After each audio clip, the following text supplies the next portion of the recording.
And so this is not a Monday through Friday thing. It's a Monday through Monday thing. Every single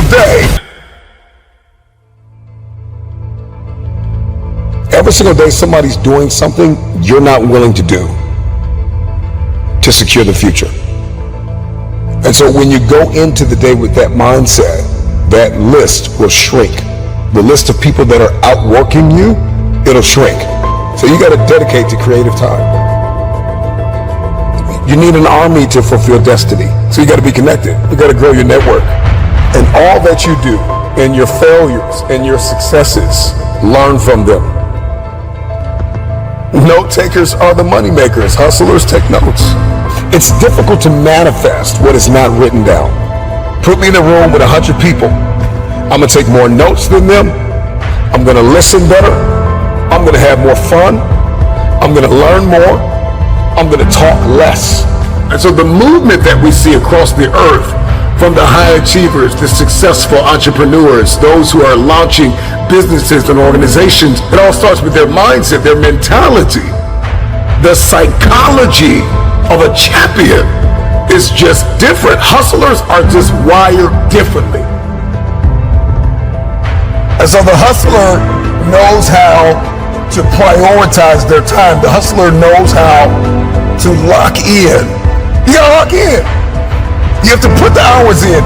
You may have to raise children, cultivate your marriage, and work your side hustle all at the same time.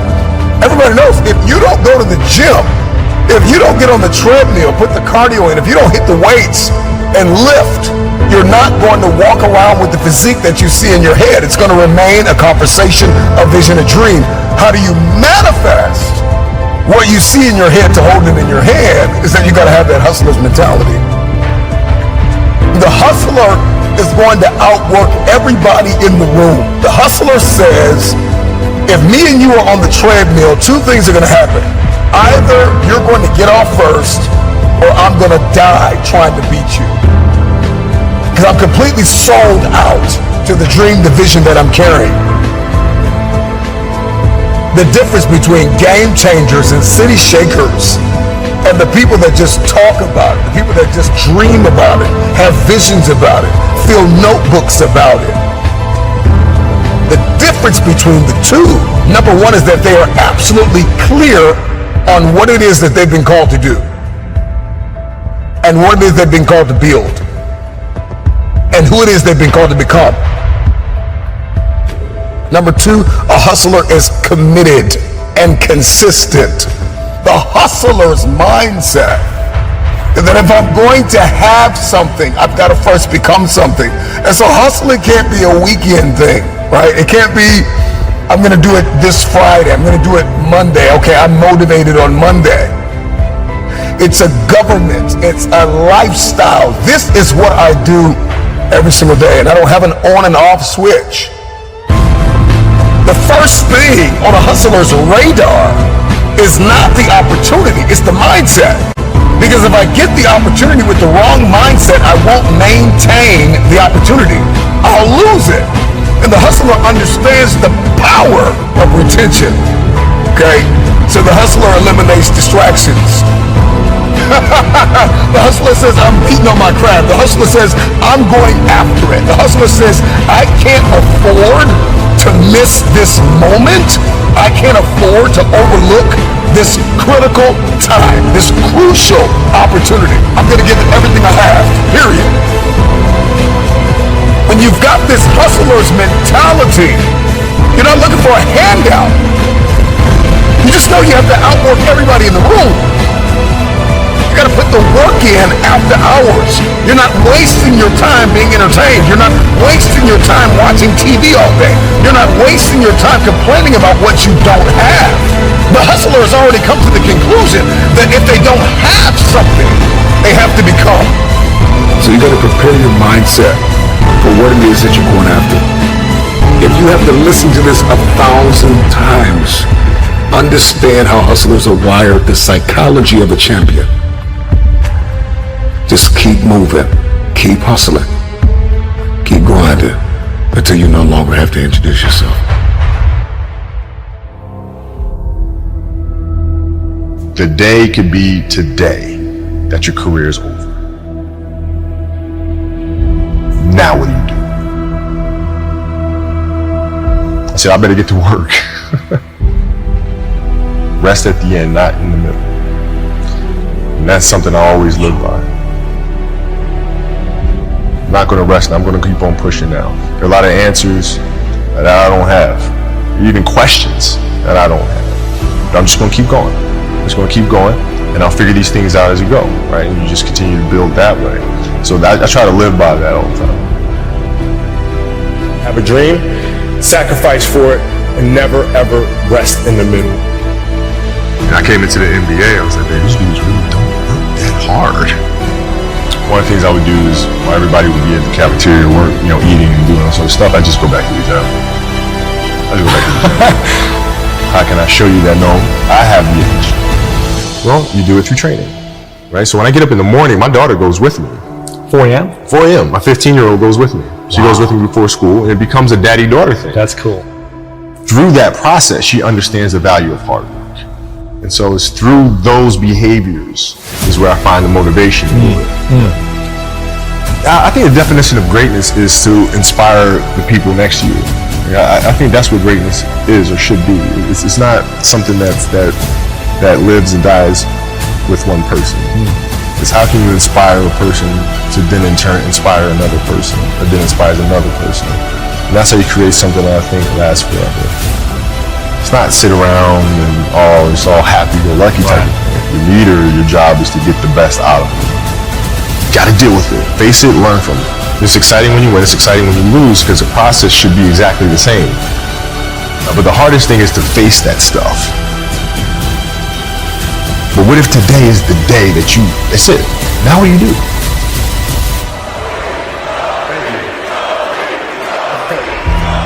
What can I say? Mamba out.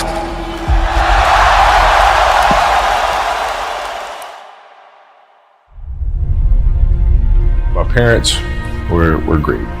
Growing up, they instilled in me the importance of imagination, of curiosity, and understanding that, okay, if you want to accomplish something, I'm not just going to sit here and say, yes, you can do whatever you want. Yes, you can, but you have to also put in the work to get there, right? So they taught me that at a really early age, man. And when you grow up as a kid thinking that the world is your oyster, all things are possible if you put in the work to do it, you grow up having that fundamental belief. Who was more influential for you, your father or mother? Both were influential at different points. Yeah. Right. My mom was there on a daily basis. My father was really influential at a really critical time where I had a summer where I played basketball when I was like 10 or 11 years old. And here I come playing, and I don't score 1 point the entire summer. Not one. You didn't score once? Not one. Were you in the game? I was in the game. How'd you not score? Because I was terrible. Not a free throw, nothing. Not a lucky shot, not a breakaway layup, 0 points. And I remember crying about it and being upset about it. My father just gave me a hug and said, listen, whether you score 0 or score 60, I'm going to love you no matter what. Wow. Now that is the most important thing that you can say to a child. Because from there, I was like, okay, that gives me all the confidence in the world to fail. I have the security there. But to hell with that, I'm scoring 60. Let's go. Right. And from there, I just went to work. I stayed with it. I kept practicing. I think that's when the idea of understanding a long-term view became important. Because I wasn't going to catch these kids in a week. I wasn't going to catch them in a year. Right? So that's when I sat down and said, okay, this is going to take some thought. All right, what do I want to work on first? All right, shooting. All right, let's knock this out. Let's focus on this. Half a year, 6 months, do nothing but shoot. All right, after that, all right, creating your own shot. You focus. So I started creating a menu of things. When I came back the next summer, I was a little bit better. And then 14 came around, back half of 13, 14 years old, and then I was just killing everyone. And it happened in 2 years, and I wasn't expecting it to happen in 2 years, but it did, because what I had to do was work on the basics and the fundamentals. While they relied on their athleticism and their natural ability. And because I stick to the fundamentals, it just caught up to me. And then my body, my knees stopped hurting, I grew into my frame. And then your athleticism, once you have the fundamentals, Exactly. the hard work, the mindset, and you tack on the athleticism. Then Game over. it was game over. Wow.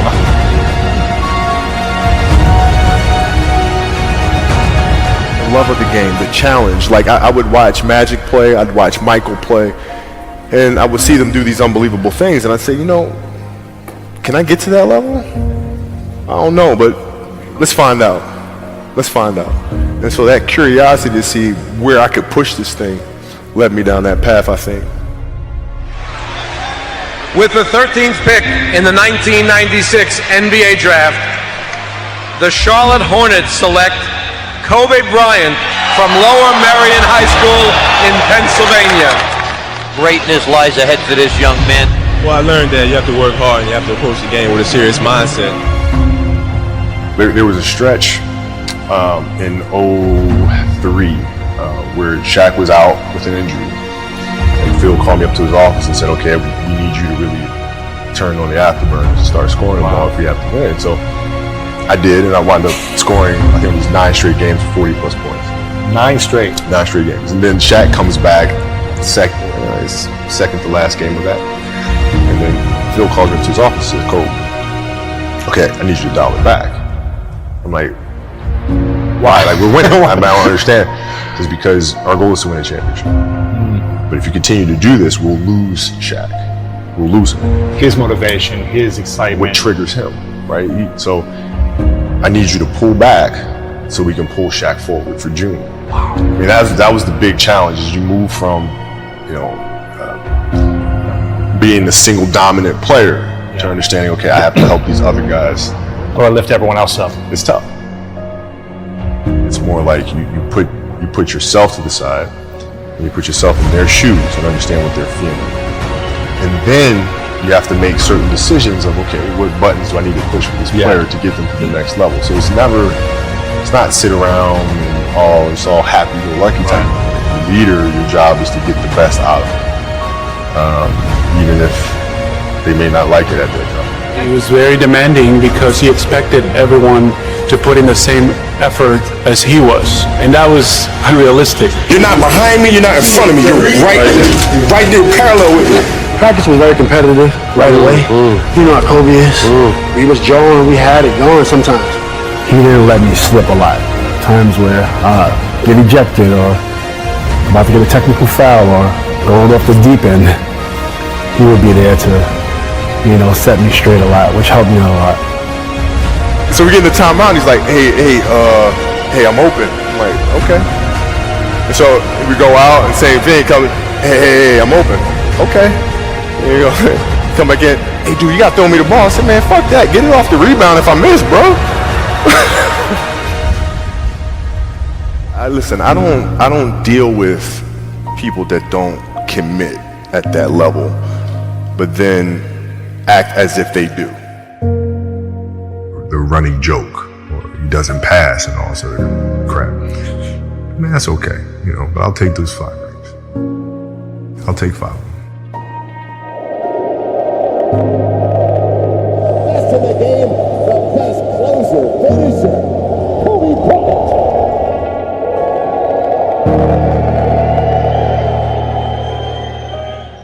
And I believe collectively as a group, we're going to kick the competition's butt because we understand how important it is to think, execute, and dominate. Suck it up!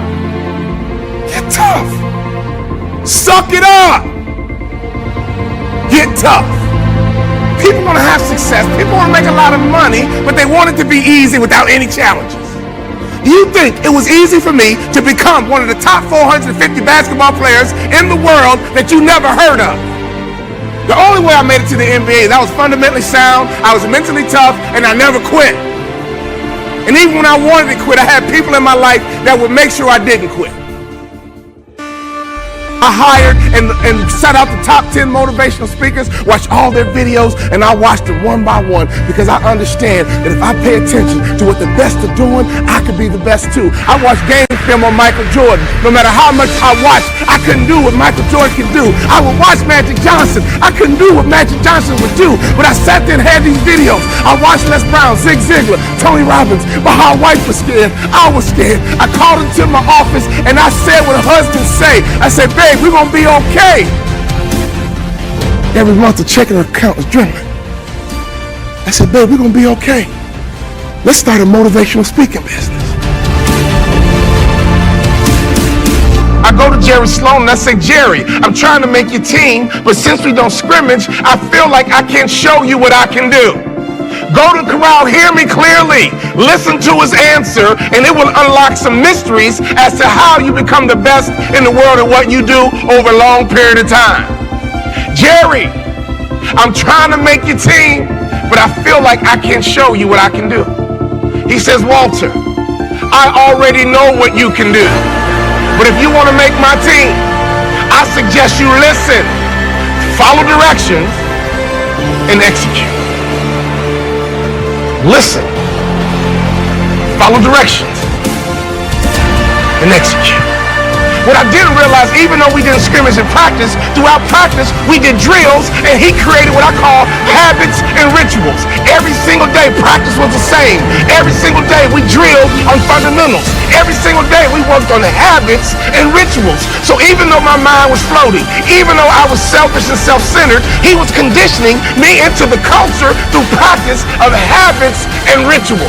The reason why I tripled my NBA income in 3 years is because of habits and rituals. Next year, if your name didn't get called to come across the stage, I'm here to tell you they will call your name next year if you go back home and execute habits and rituals. I wanted to scrimmage for me, but Jerry Sloan was getting me ready to play for the Utah Jazz. So every day it was about habits and rituals. Having hot food is about habits and rituals. Great customer service is about habits and rituals. Being the best in the world at what you do, being a pro, is all about habits and rituals.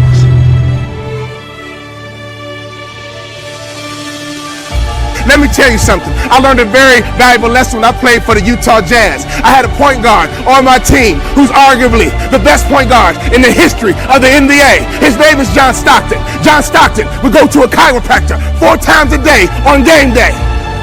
You know what I said to myself? I'm not doing that. It doesn't take all that. John Stockton played 19 years in the NBA. I played 3. You would have thought I'd have been smart enough to watch a Hall of Famer and just shut my mouth, hop in the car, and go with them. No! My mind said, yeah, it doesn't take all that. And I would tease him. Man, John Stockton, you OCD or something? Why are you going to a chiropractor 4 times a day? He swore by his chiropractor. That man played point guard in the NBA until he was 40 years old. And he didn't retire because he got slow. He retired because he refused to wear baggy shorts. He loved his Daisy Dukes. Every day on game day, that man would go to a chiropractor 4 times a day. And in my immature basketball mind, I would say, it doesn't take all that. I don't need to do all that. I'm an award-winning motivational speaker because now I pay attention to details. Another peak performance truth. Peak performers are detail-oriented. Embrace being the underdog. Embrace being the individual that they say cannot do it.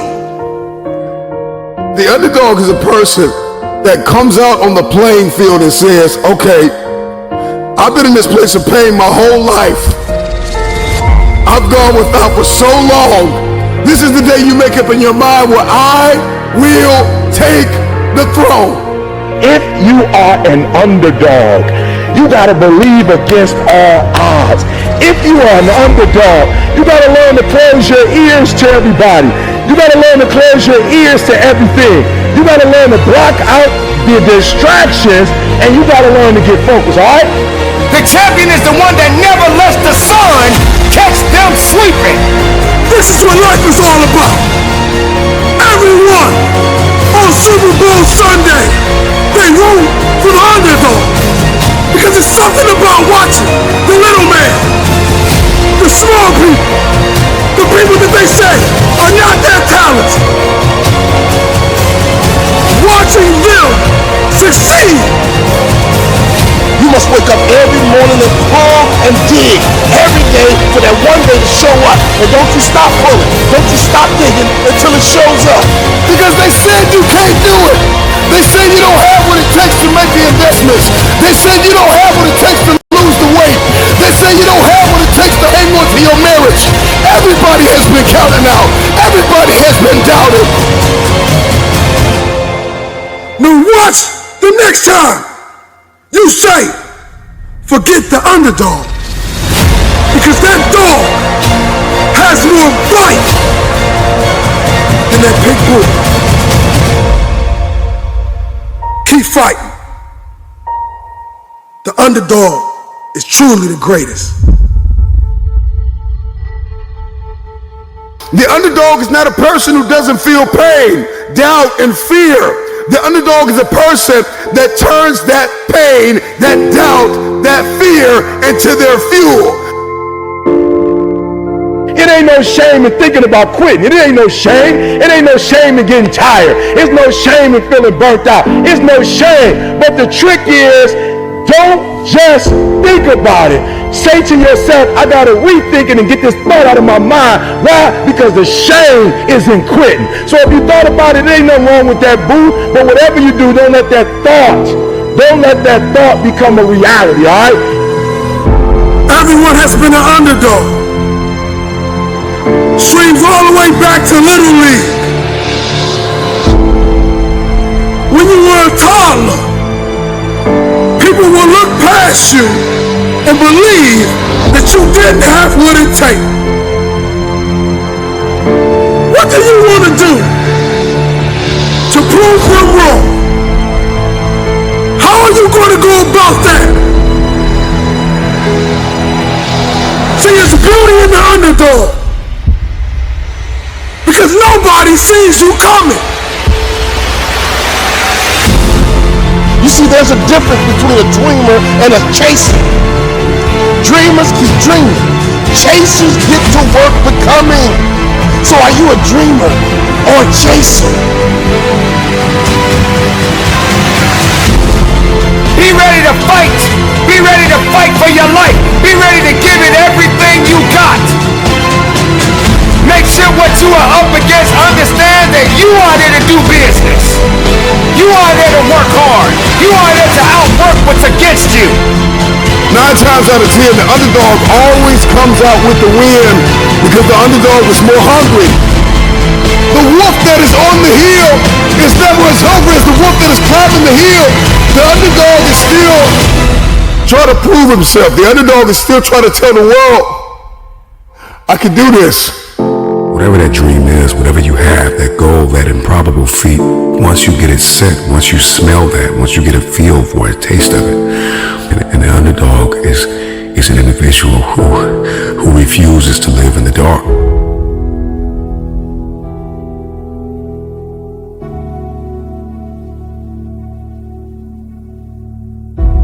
I know what it's like to be an underdog. I know what it's like to be laughed at. I know what it's like to have a dream and have no one believe in you. I know what it's like to be dumped, to be written off, and to be slept on. It sucks. It hurts. It's depressing. I'm here to tell you that you need to get over it. It means nothing. It's all in your head. The 10 words that will ruin your life are what will other people think and what will other people say. Because many of us do not admit it. But when we see the underdog win, it puts belief in us. The struggle of getting people to believe that if they put you in, you won't let them down. The struggle of making people believe that you have what it takes to get the job done. But remember, they will not see you coming as you rise, as you work every single day, tirelessly, to what you dream of. It doesn't matter who says you're not good enough. It doesn't matter if they say you're not qualified enough. The only thing that matters is that you're willing to work your behind off to change their mind frame. Underdog is just a man or a woman who has made up their mind. They are no longer going to live in their setbacks. They are no longer going to live in your reality. Your reality of me says I'm not enough. Your reality of me says I can't do this. Your reality of me says you won't finish today. My reality says all I have is all I need. I'm not living in my setback any longer. I'm moving forward. I'm coming after everything you said I couldn't have.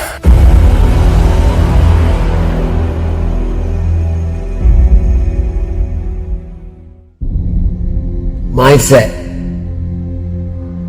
so crucial in molding you for success. If you want it bad enough, then you're going to sit there and build it.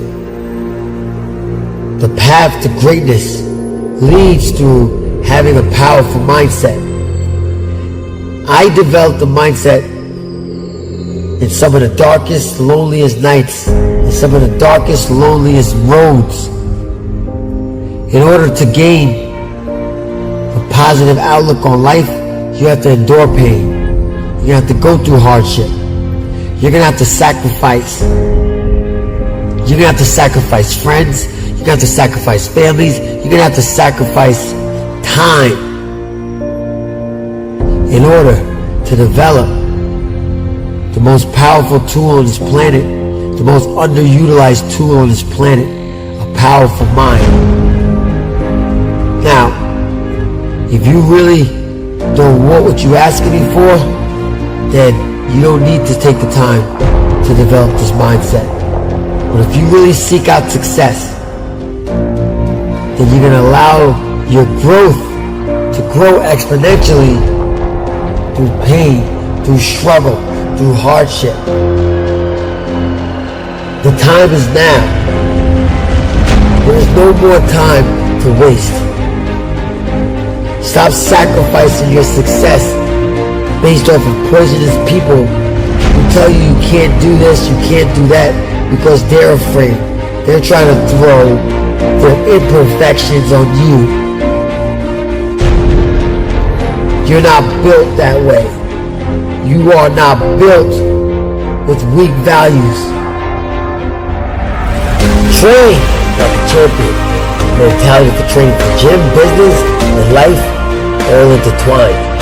A lot of your lessons you learn can be applied broadly and resonate in different arenas of your life. Learn from anyone willing to teach. Success leaves clues. When you speak, make your words count. I can't want it for you. You have to want it for yourself. Start your day with power and know that you are enough. You are enough and you have what you need to succeed. You are enough. You're equipped for greatness. You're powerful beyond your greatest imagination. In business, sports, and life, you have to develop a championship mindset. What sets you apart from the pack. Once an obstacle confronts you, you're going to kick it down. You're going to overcome. You're going to rise. You are a champion, a warrior. You must build a mindset for success that can endure pain and struggle, because it will come. Your mindset will make or break you. Mindset matters. Anybody that tell you differently don't have what it takes to be great. You can develop it. You can mold it. I want you to push. Whether you're an All-American athlete, All-State, All-World, or all-nothing athlete. Whether you're the CEO, the CFO, or the janitor, or even jobless, don't allow anybody to confront you with their fears. No, not today, not tomorrow, not ever. I am unstoppable. I have the mindset to succeed on the field, in the business world, in every arena of life. It's time to value your health, your passions, not your mother's, not your father's, your passions. There is nothing that can stop me. Not you, not her, not anybody. Because I am amazing. I am great. I am phenomenal. So are you. So are you.